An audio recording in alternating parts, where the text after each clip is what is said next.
Very nice to meet you all. I am from Korea Water Resources Corporation. I'm Kim Tae-won, and I'm from the Global Business Division.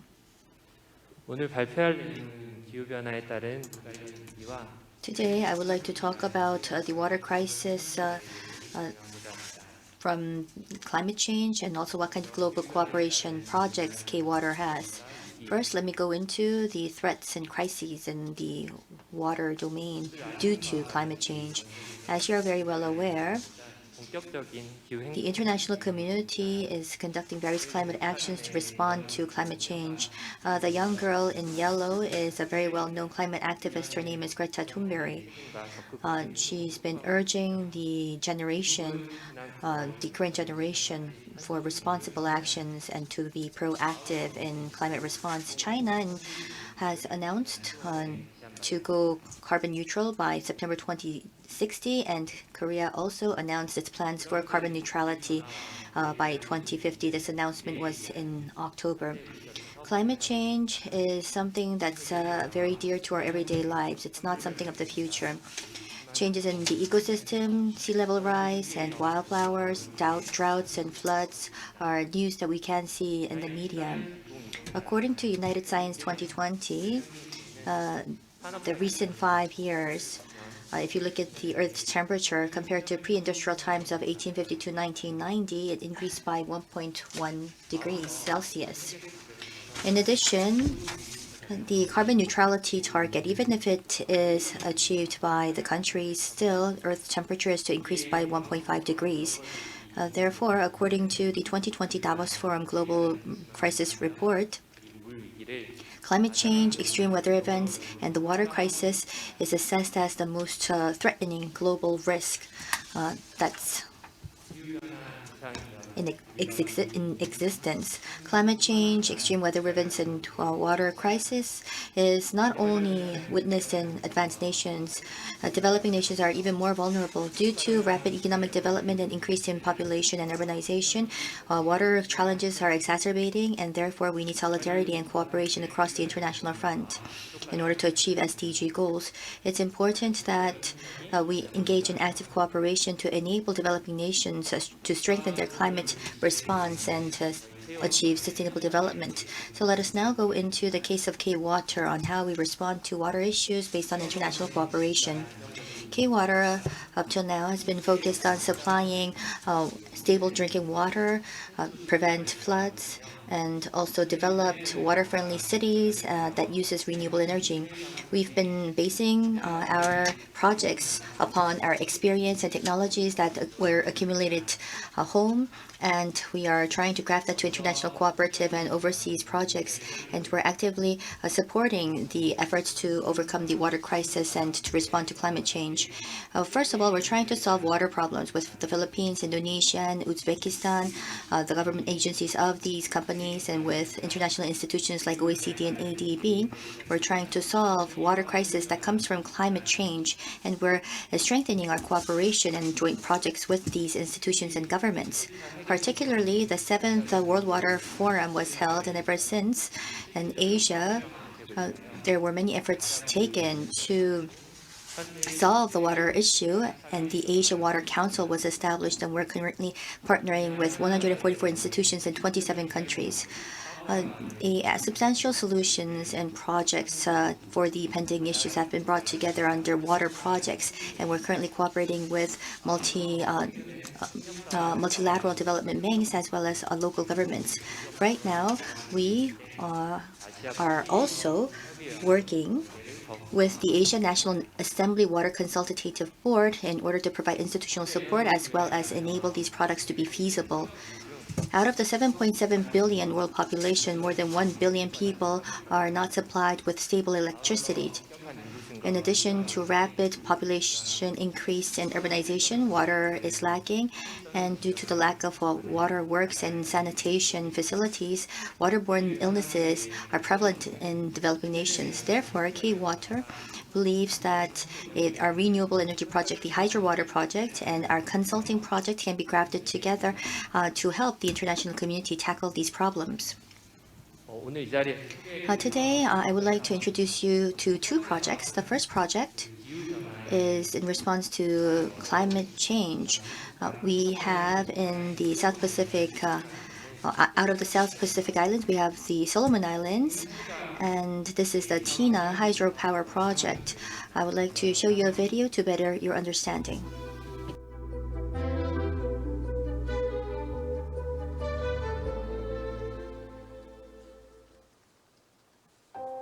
Everything in the Solomons, relies on fuel. And fuel is not made here, it's made overseas. Get it over to Solomon Power, which is the only power supplier, and they put on their overheads. On top of it, they pass it on to us.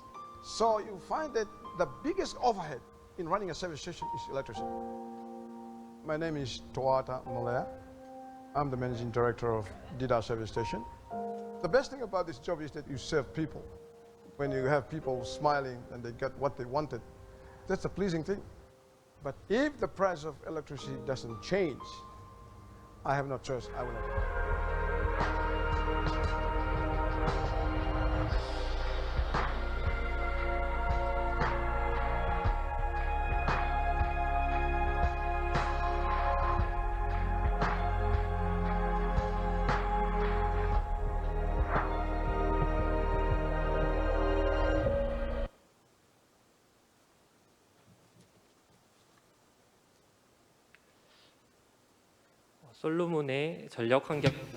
In order to improve the electricity situation in the Solomon Islands, we've embarked upon this Tina hydropower project. K-Water, Korean construction companies, and EDCF financing was involved, so it was a Team Korea project. World Bank, GCF, and Asia Development Bank was also a part of this. They offered their financing, and it's a 15-megawatt project. $212 million is the necessary investments, and the overall period will be 34.375 years. And currently, the execution design is currently being done. Through this project, we wanted to have them switch from the diesel-based to hydro-based, and we believe that it will also help them reduce their tariffs. Right now, it's 64 cents per kilowatt hour, and we will be able to reduce this to 26 cents. Once this is done, these people of the Solomon Islands will be able to enjoy stable energy supply and also reduce greenhouse gases. Next is on the Smart Water Management Technology Technical Assistance project towards South Asian countries. With the 7th World Water Forum held in Korea in 2015, we were able to promote our smart water management technologies all around the world. We also signed a partnership agreement with Asia Development Bank in 2016 to help South Asian countries improve their waterworks efficiency and operation, and we're currently engaging in a technology consulting project to help them with their water crisis. Dhaka of Bangladesh is a part of this project, so we have a total of 6 cities from 5 countries, and it involves engaging in a technical diagnosis pilot program and enhancing operational efficiency. We started in 2016, and it's a $2.7 million project. Asia Development Bank and Korea's ADB Trust Fund is a part of this project. It's not only about improving water flow rate, but it also enables us to improve water quality in the waterworks and also save energy. This will solve not only energy problems, but also sanitation and environmental related issues. And through the pilot of smart facilities and equipment of SMEs of Korea, this has served as a gateway for the companies to make inroads into overseas markets. K-Water will continue on to utilize its water management technology, experience experts, and a network to support the solutions to the world's water crisis, and we want to be the platform in this effort. Thank you very much.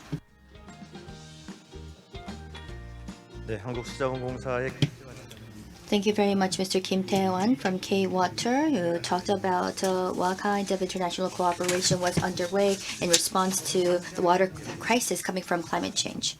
The next presentation will be made by Mr. Park Young-gil from KMI. And He will talk to us about the Yosu Academy of the Law of the Sea. Good afternoon. My name is Park Young-gil. I'm from KMI. I work at the Maritime Law of the Sea Research Center. And I would like to talk about Yosu Academy. And this is a project that began in 2014, and we had 6 sessions up until last year. And we have a promotional video, so I would like to show that to you before I begin my talk. Yosu Academy of the Law of the Sea. The Ieyasu Academy of the Law of the Sea is an initiative, as a part of the Ieyasu project that inherited the spirit of the Expo 2012 Ieyasu Korea, as well as the Ieyasu Declaration, which aims to provide education and training related to ocean affairs in developing countries, enabling them to cope with a diverse array of maritime challenges. As the central gateway to Korea, Ieyasu is not only an international maritime city but also an ocean city benefited by its clean oceans and variety of fishery facilities. The Ieyasu project is an international cooperation program designed to strengthen the capability of developing countries to meet challenges related to the ocean and the environment. It has been developed as a practical element that translates the spirit of the Ieyasu Declaration and the theme of the Expo 2012 Ieyasu Korea into action. The cadre of lecturers of the Ieyasu Academy consists of top-tier professors and experts in the fields of maritime law and maritime policy, including a judge from the International Tribunal for the Law of the Sea, and executive members of international organizations including United Nations and the International Seabed Authority. Starting in 2014, the Ieyasu Academy has produced around 250 graduates over the last 7 years. Participated by public officials, researchers, professors and students in the field of oceans and fisheries from various countries around the world.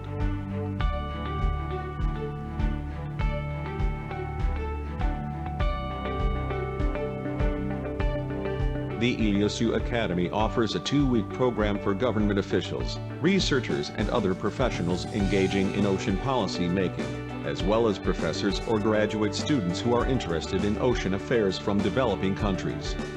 The first week provides an overview of the basic concepts of the law of the sea and principles of ocean governance. The second week focuses on the implementation of the law of the sea and other related practical issues based on the prior week's study.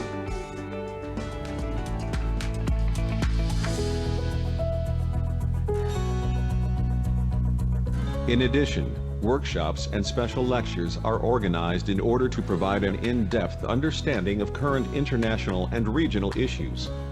The Academy also intends to establish a close network among professionals and scholars in the field, thus seeking a variety of cooperative methods such as the development of intergovernmental policies. Through this program, participants are able to learn and understand the modern law of the sea as well as critical international and regional ocean-related issues.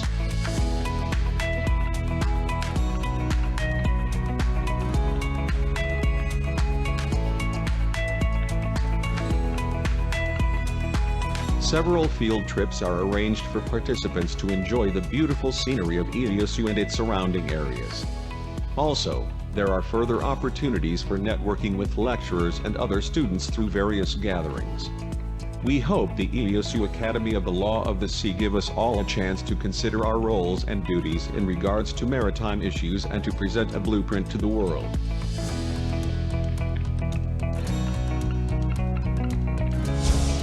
Ieyasu Academy of the Law of the Sea.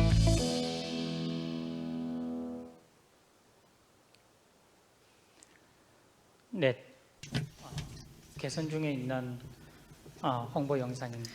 Yes, we're still working on improving this video, and so we will improve the video and use that for our promotional purposes. So let me begin my presentation. I have 6 parts to my talk. I will begin with background and objective. So we had the Expo 2012 Yosu, and it was a very successful event. And the Korean government declared its commitment in the Yosu Declaration. And as part of an action plan of the Yosu Declaration, we began a number of projects. And one of these numerous projects is the Yosu Academy. And we are cooperating with the Yosu Expo Foundation and the relevant ministry. And we have the goal of the Yosu Academy. We want to enhance the capabilities of the different surrounding nations, developing nations, in terms of marine policy development and current issue solving. And so the academy takes place for 2 weeks, sometime in late summer to autumn. It takes place at the Yosu Expo site. We have the opening ceremony, 26 lectures, 3 workshops, field trip, and then the graduation ceremony. We invite civil servants from developing nations, researchers, professors, graduate students, and so forth. So they are people related to the marine industry and marine field. And we have participation of Koreans, but we limit that to 5. As for the lecturers, we have judges from ITLOS and experts, global experts for each of the different areas, and also high officials of international organizations. And we have diverse means of promoting Yosu Academy. And so we seek the cooperation of the embassies of developing nations in Korea. And we also ask for cooperation of the diplomatic overseas, the Korean diplomatic overseas that exist overseas. Also, we have a selection process of the participants. So we receive an application, letter of recommendation, and we also look at the language skills, English skills of the student to be. And we have a selection committee that makes the selections. However, we want to include as many countries as possible, and we want to provide even opportunity, and that is why we limit 3 participants per country. And until 2019, we had 277 students coming from 62 nations. And these were the applications, actually. And of these applicants, we chose 48 trainees from 29 countries. And this is the homepage of the Yosu Academy. And this is our curriculum. So this is week 1. And here we have basic theory, and we study the concepts of territorial waters, continental shelf, international waters, navigation, islands, and so forth. And then in week 2, we go into details and we go into actual cases of solving international disputes and also maritime boundaries and so forth. So there are 26 lectures in total. And most of the lectures, of course, are left to the professors, the lecturers.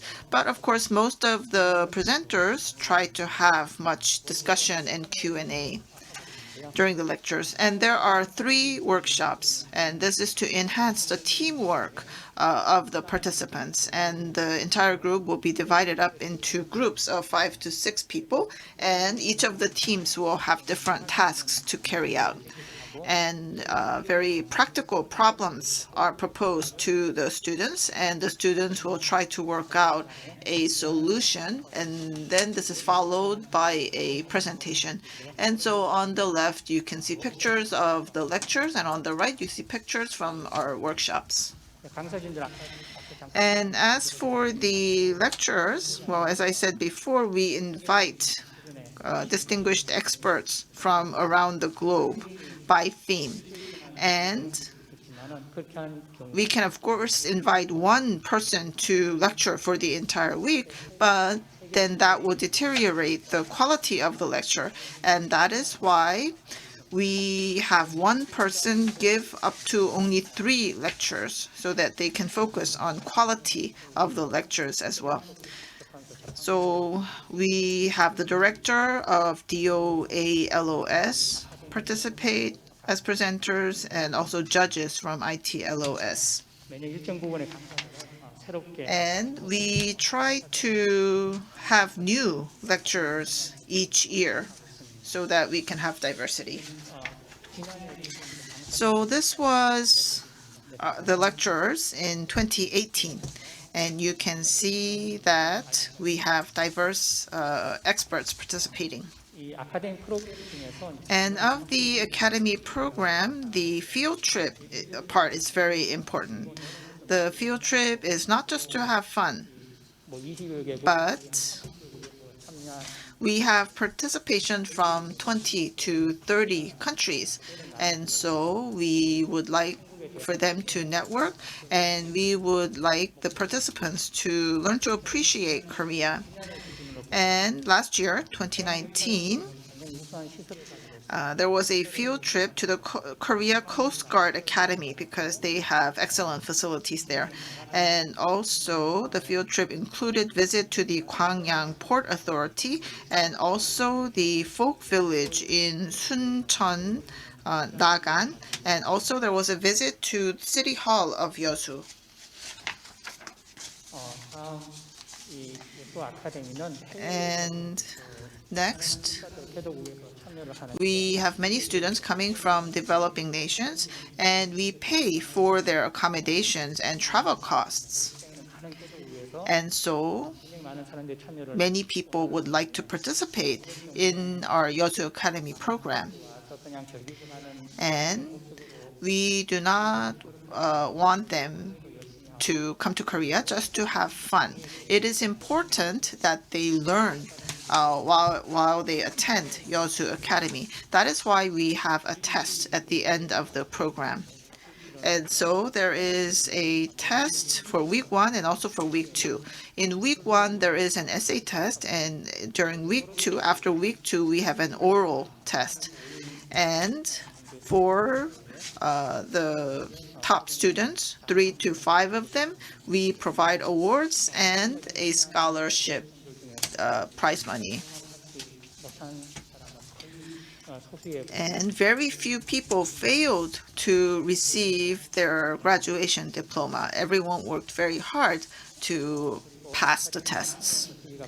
And at the end of the program, we hand out questionnaires and evaluation sheet to our participants.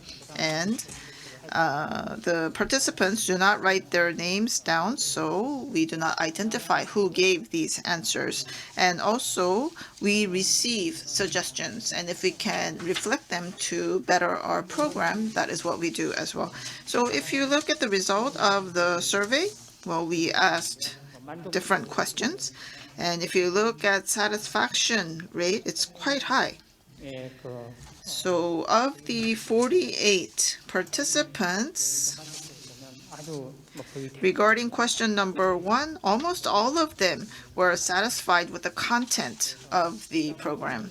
이 아카데미 준비하는 저희 스태프들에게는 And so this type of feedback is very 그동안의 성과 good for the organizers, and we're very proud of these results.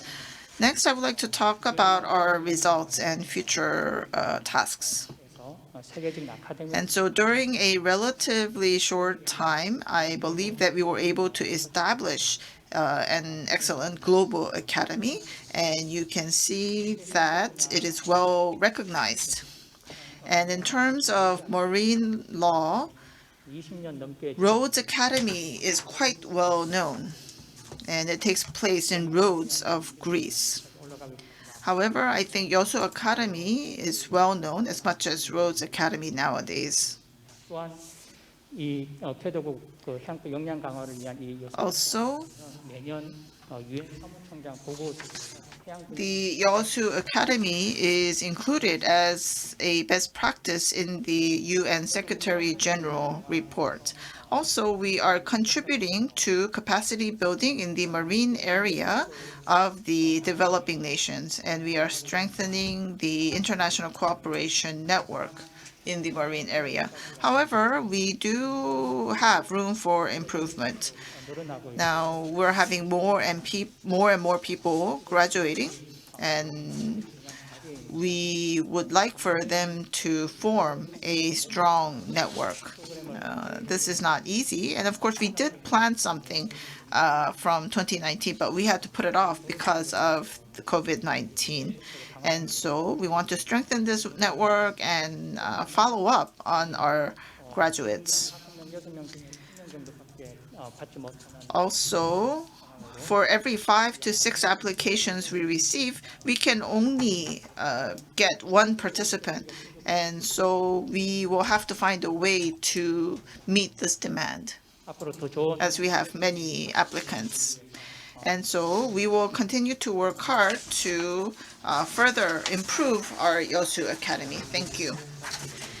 Yes, so that was Mr. Park Young-gil from KMI, and he gave us a presentation on Yosu Academy of Law of the Sea. Next is Green Technology Center. We have Dr. Chun Do-gu, who is in charge of climate technology cooperation. The topic of the presentation is Post-COVID-19 Era Green Climate Technology International Cooperation.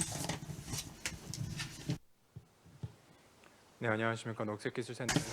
Hello everyone, I am Chun Do-gu, in charge of Climate Technology Cooperation at GTC, or Green Technology Center.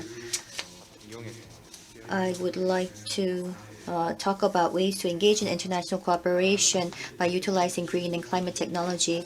As you are very well aware, when we engage in cooperation with developing nations, there are many uncertainties, especially when it comes to green and climate technology. When I say climate technology, it's not about the meteorological technologies. It's about ways to respond to climate change. Reducing greenhouse gas emissions would be one example, or to respond to global warming. Any technologies that have to do that would be what we call climate technology. So how can we take advantage of this technology? There are many uncertainties surrounding that, so we really need to respond well, and that's why we're trying to find the right way forward. And let me introduce you to some of the efforts being taken at the center. In order to engage in systematic international cooperation, we of course need cooperative platforms. I would like to especially focus on what kind of platforms were quite useful. Green and climate technology, it's about having commercialized technology to, of course, apply that to the countries. But there are cases where we need to localize the technology. Then we need R&D. We do research and as well as demonstration. So there's a validation process that would be necessary when we have to localize the the technology. We have to reduce the technical risks and also raise the understanding level of developing nations in many cases when this is involved. So typically, there are technologies where we can go right to commercialization. And if that is the case, of course, we can just base it off on that technology and then disseminate. However, there are cases where R&D is necessary. So if that's the case, we have to first understand the needs for R&D and then conduct the R&D in itself. So these are some additional processes that will be involved. As you are very well aware, there are many stakeholders that are part of such projects, and they are all involved in the decision-making process as well. It's quite a complex web of stakeholders, so how can we satisfy all of these needs and make quick decisions? This is the question at hand. And in addition to that, all of the achievements or milestones would be the input of the next stage. And it's important to make sure that all of these results feed in to the next stage in an appropriate fashion. Due to COVID-19, it's very difficult to communicate with the stakeholders, and we have to engage in an online format. But of course, efficiency and effectiveness of communication is hindered. And as I've already mentioned, depending on the processes, the resources, and the results of the previous stage have to feed into the next. But due to COVID-19, there's a fragmentation in that process as well. So in the post-COVID world, there are many pending issues in international cooperation, especially in green and climate technologies. So how can we effectively overcome the challenges? A global partnership platform, I think, is something that would be necessary, and it's also about taking full advantage of all of the established platforms. Let me give you an example. This is in the case of Indonesia. This is a landfill of Indonesia. Indonesia has many issues with waste management and waste treatment. Therefore, a sustainable system is necessary, so we are putting in a lot of efforts to put in place a systematic way to do that. Most of the landfills and the waste were all here in the landfill, and we have young children as well as refugees picking trash to bring bread to the table. In order to solve these issues, well, once again, it's not just about having all of the waste buried in the landfill. It leads to leachlets, which of course pollutes and contaminates groundwater, and a lot of greenhouse gases are emitted in the process, which of course exacerbates global warming, making it more serious. So this was what we identified. In order to overcome the situation, we decided to provide a sound system. This was the master plan that we established, and based on this master plan, we connected that with financing to make this into an infrastructure project. So as you can see here, in the case of food waste, it's separated out. So we also have recycling and reusing, and there's a recycling center in the interim or in the middle to take out the recyclable rates, and the rest would be all burnt and then sent to the landfill. This was what we've suggested, and we're continuing on with the discussions. What we identified was that the processes were very complex and complicated. There were many cities that we worked with, and one was Makassar City. At Makassar City, we suggested the project, and we came to an agreement. And it was about getting international financing. So you can see that we have Bapeda and Pyopia, which is their Ministry of Land, and Bapanas, which is the Ministry of Economy and Finance of Korea. So we had to seek approval from all of these ministries, and then EDCF, KOICA, and international organizations would be connected to this project, and within their own internal chain of command, they will be offering the financing. Of course, these processes are necessary. I'm not saying that we should get rid of all of this, and this is not just small financing. So, of course, we need reasonable decision making in the process, and we need to make sure that we make the right decision. But all of these interfaces, these processes all involve interfaces, but then these can be barriers in the process. Therefore, we wanted to find a way to maybe quicken the process and maybe use a platform to have this more effective and efficient. 그래서 저희 기관에서는 So at our organization, we have many international cooperation projects. And here are some of the examples of our projects. But we're not just focusing on international cooperation. It's about creating this cooperative platform. I think that this could contribute greatly to the nation. So that's why we put in a lot of efforts to bring in place a platform. So in the upper right, we put together a Green Technology Hub Center in Indonesia. We wanted to make this into an innovative platform, an open platform, and we're forging many partnerships to make full use of this platform. I give you an example of the waste management or waste treatment, but one of the reasons why it's difficult to treat these wastes is because we lack data. So how can we collect data in a systematic fashion, and how can we share this was the challenge that we wanted to tackle. So we put in place facilities and equipment, and we're trying to put in place an online platform. In addition to that, CTCN is under the UNFCCC umbrella. It's very well known for its expertise, and I'll give you some more information on that. But CCTN and MSIT, the Ministry of Science, is actively working in partnership, and we of course support the efforts of CTCN. Based on our experience, CTCN of course has a very good platform in building the demand, and if we can effectively utilize that, we thought that that would be great. So we decided to open up an office of CTCN, and MSIT gave us the approval. And last year, we were able to attract CTCN office in Korea, and we're currently signing the agreement. This is underway as we speak, and next year we will have an office of CTCN in Korea. Also, matching with the financing of international organization is what's necessary. So where we will have this office of CTC, and would be the G Tower where GCF is there. So I think that this will help us strengthen our cooperation with the GCF as well. In addition to that, we have GGGI. The Triple GI are also our key partners, and we're trying to identify further demand. And not only that, in Korea, as a platform, there are many attempts being made, and one is the Council for International Development Cooperation. In other words, the Ministry of Economy and Finance provides the financing, and KOICA is the chairing organization, and there are many other secretary organizations that are involved, and many public organizations are a part of this to identify demand around the world. Environment, climate is the group that we're a part of, because that is our expertise area. Because you hear about platform so much, you may wonder what is the definition of a platform. So there are several definitions. Regarding the platform, there are so many definitions, as you can see here, but at the end of the day, it's about enabling the stakeholders to interact and have this in this a system, or create an ecosystem.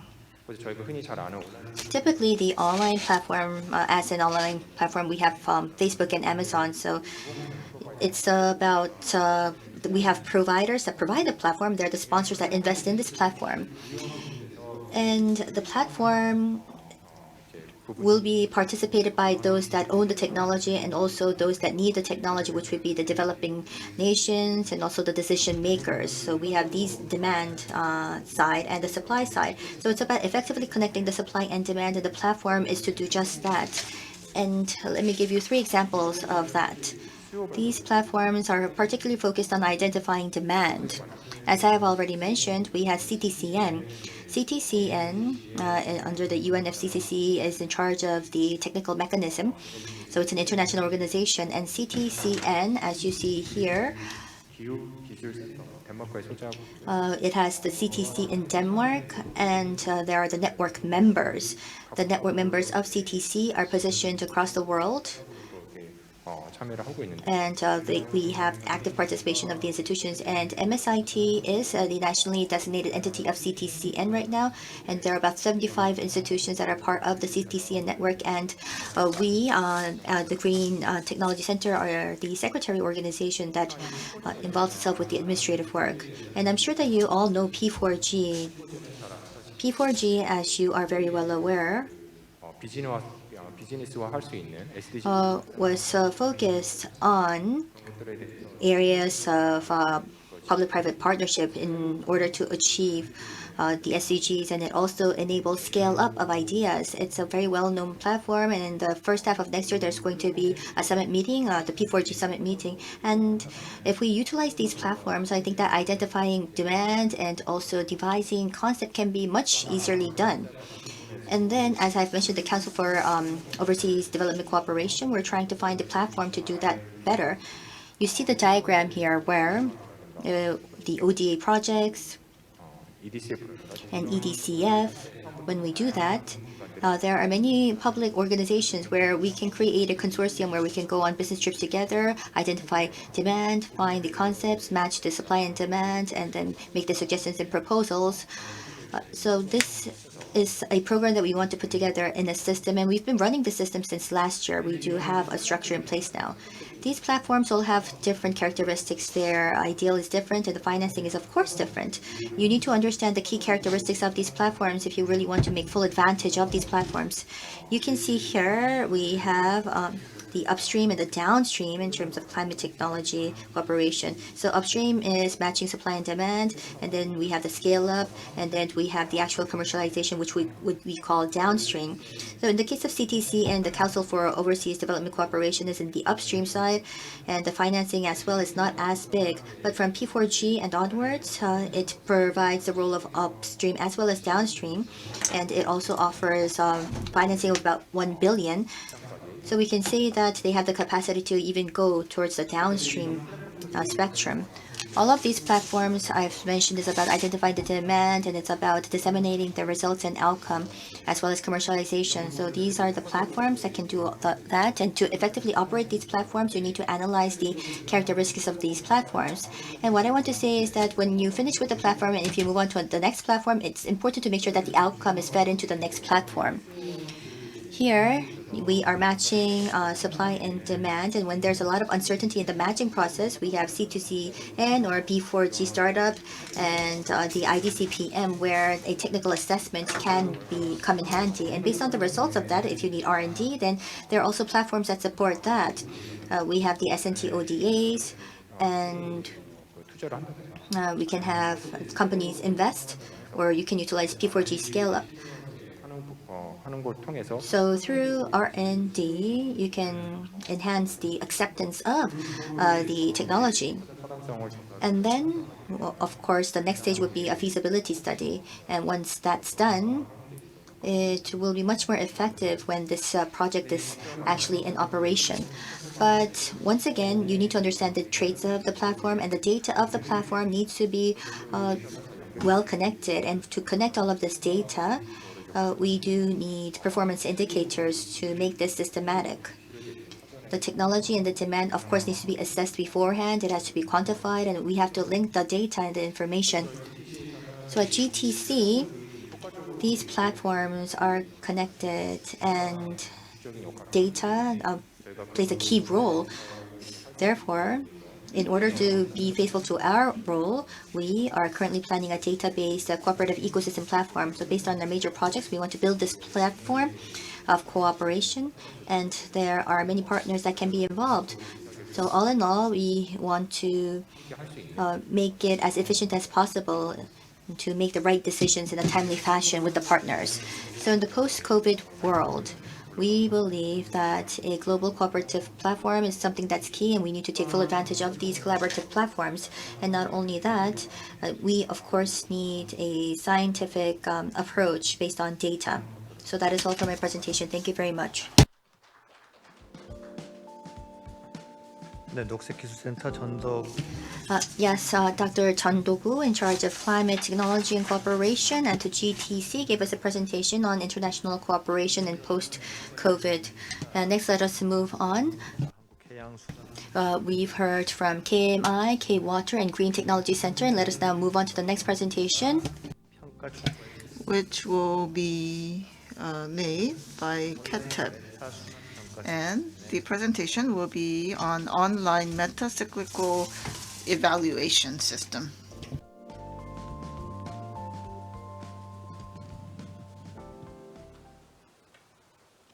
안녕하십니까. Good afternoon. 강남에서 우수사를 발표하게 된 평가원의 이소라 선임입니다. I am Isora, and I am from KETEP, Korea Institute of Energy Technology Evaluation and Planning. We have employed an online meta-cyclical evaluation system, and it was helpful in overcoming the COVID-19 situation. So that is why I would like to present this case. Before I begin, I would like to briefly introduce KETEP. 국가에너지 수급 구조 실현을 위해 2009년 설립된 We were established in year 2009, and we specialize in energy-related R&D. So we come up with energy-related roadmaps and carry out demand research and trend analysis. And we also work on training experts in the field of energy. And we carry out life cycle management of about 40 energy-related projects. And we also engage in international cooperation. What is most important is to forecast the demand for energy in the future, and that is why we carry out a demand study and look for relevant tasks. As for energy R&D, this is related to future growth engines for the coming century. So we look at the quality of the related human resources, and we also look at the appropriateness of the project. And so we have an overall evaluation system for the different tasks. However, amid the pandemic, it was very difficult to carry out the assessment systems that we employed in the past because they were face-to-face. And that is why we brought on the online meta-cyclical evaluation. And that is what I would like to talk about. First, background. We have the pandemic situation, and we had to switch to an untaxed type of assessment. Also, the evaluator often overused one's power, and there was a lot of high-handedness, and we thought that was a problem that had to be addressed urgently.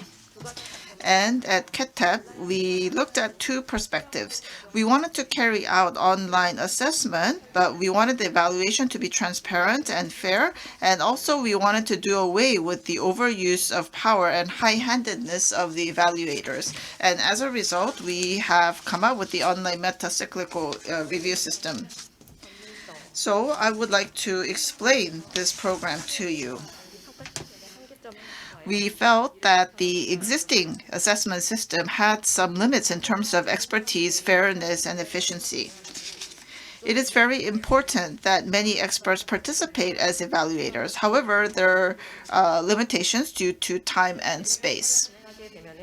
And once we carry out face-to-face evaluation, the evaluators had to go on site and carry out the evaluation for 8 hours. And it was very difficult for us to invite experts to commit their time.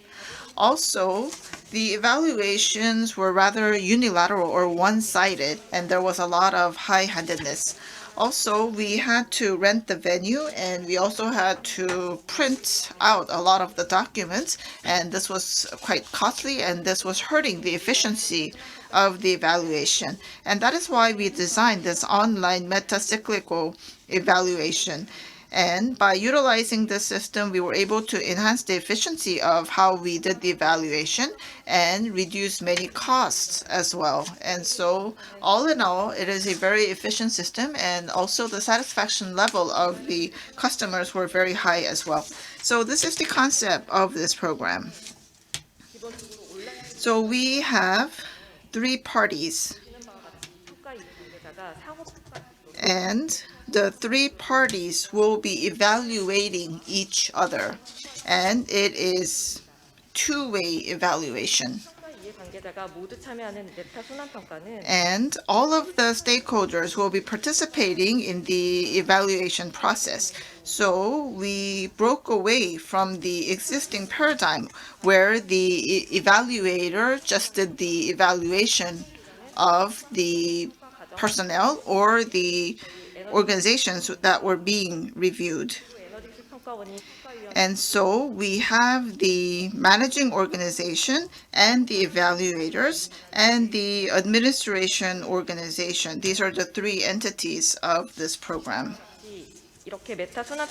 And as you can see here, by bringing in this program, there was check and balance among the 3 parties, and as a result, we ended up with a much fairer evaluation system.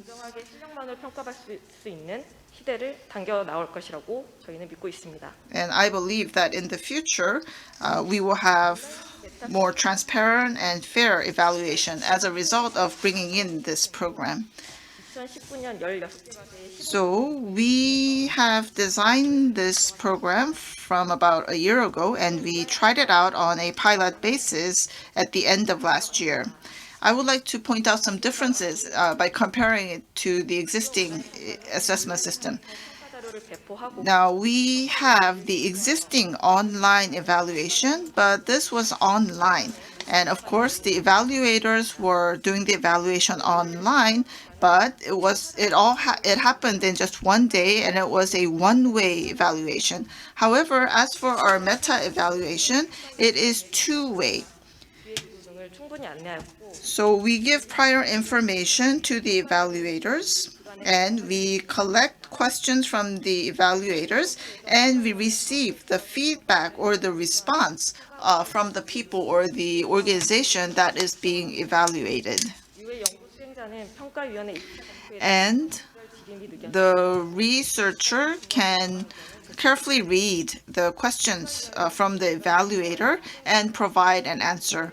And the assessor will look at the answers by the researcher and once again give feedback. And so by having these process steps, the evaluator will have ample time to fully understand the project, and the researcher will have ample time and opportunity to fully explain what they are trying to do. 이러한 답변 완료 시간을 마치고 평가 And so after the feedback cycle, the evaluator will give the final scores and final evaluation. 평가자 메타 순환 평가를 시행하였습니다. And so we carried out this meta-cyclical evaluation, and it was a 5-point scale. 앞서 설명드린 거에 이어서 기존 국가 R&D 평가 시스템과는 다른 차별화된 온라인 And there were points given for expertise, fairness, and diligence.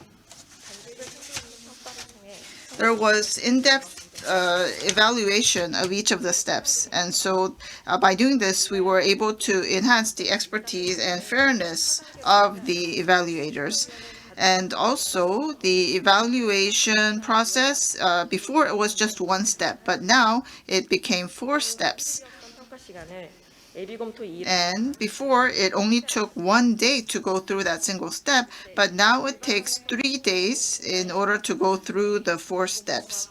Also, the evaluation process is no longer a one-way evaluation, but a two-way or dialogue-focused online evaluation. And there is ample discussion and Q&A in the process.